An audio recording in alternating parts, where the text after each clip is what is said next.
brief time of devotion is centered around just focusing on who God is. Just forgetting about, as the song writer says, just forget about ourselves and concentrate on Him and worship Him. And yes, we do have our lives. We do have so many things in our life that can try to bring our focus, our thoughts quickly back to where we live. Often when we come to a worship service, sometimes if we have thoughts that might be, did I switch off my stove, or did I switch that light off, or did I close and lock my door? These could be lingering.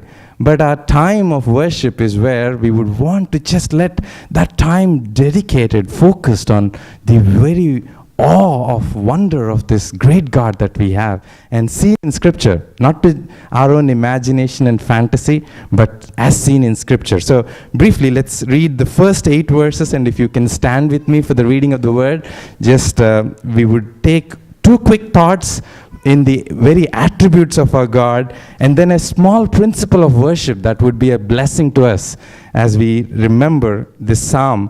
In Psalm 115, we'll read it from verses 1 to 8, and shall we read it responsively? As I read verse 1, I request you to read the alternate verses with me, please. Psalm 115, verse 1. Not unto us, O Lord, not unto us, but unto thy name give glory for thy mercy and for thy truth's sake. Wherefore should the heathen say, where is now their God? But our God is in the heavens. He hath done whatsoever he hath pleased. Their idols are silver and gold, the work of men's hand. They have mouths, but they speak not. Eyes have they, but they see not. They have ears, but they hear not. Noses have they, but they smell not. They have hands, but they handle not. Feet have they, but they walk not. Neither speak they through their throat. Verse 8. They that make them are like unto them, so is everyone that trusteth in them. Thank you. May God bless the reading. Please be seated. I just would like to bring to us that this psalm is part of this group of psalms which is called Hallel, where the children of Israel remember singing these psalms during the time of Passover, where they consider how God has brought them out of the exile and give God the praise and glory and adoration.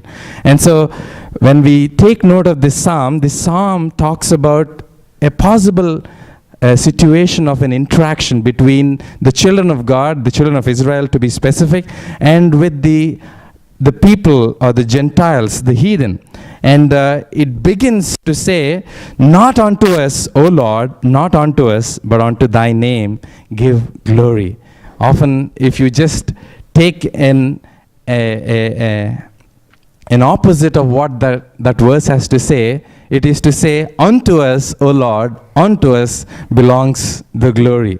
You know, when we refrain from bringing worship to God, a heart of worship to God, it is often going to not just be keeping us in a neutral ground, but it is going to cause us to turn that worship that belongs to God onto some other person or some other thing or some other entity that is there in our lives. And often it would be us that we would come to attribute that. And so it is quite possible, because when we see as human beings, we've been made like a worship machines, in the sense that when we look at the way God has created us, we've been created for His glory, and so we cannot but bring glory, or we would be bringing that glory to something or somebody else to whom we would bring at a level equal or above God in our lives. And so no wonder, after all that the Apostle John writes in the first epistle of John, towards the end of that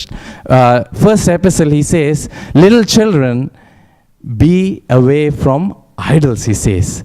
And Calvin, wonderfully, he says, our heart is an idol factory. no wonder he recognizes that we are at best, if we refrain from worshiping God, we would make some idol or something of ourselves to bring that glory that comes out of us, that to give, to be attributed to it. And so it is a wonderful thing to consider the invitation that the psalmist gives and says, unto him belongs glory. And so he calls us to give glory unto him for his mercy and for the truth's sake. And we know it is through Jesus Christ that we've received grace and truth, the fullness of grace and truth, and because of which we can bring our worship, because of which we can draw nigh into the inner courts of worship, into the holiness of God, even as sinful as we were. In the cleansing of the precious blood of Christ, we have this boldness to approach this great God, this holy God. Now quickly, I would want to bring two attributes of God just for the moment. As we read in this psalm, we see the psalmist goes about a question that a heathen would usually go about asking. When the people of God are in exile, we have been taken captive, they would want to just mock at the people of God and say, where is your God? And you say you have a living God? Where is your God? And to that, the children of God, after having been brought back from the exile, they say, but our God is in heavens. He is the most high God. He is the sovereign God. And so they recognize the greatness of God and the creative nature of God. And so they also recognize his sovereignty. He does whatsoever he pleases. There's nobody to have to question and to whom he is answerable to.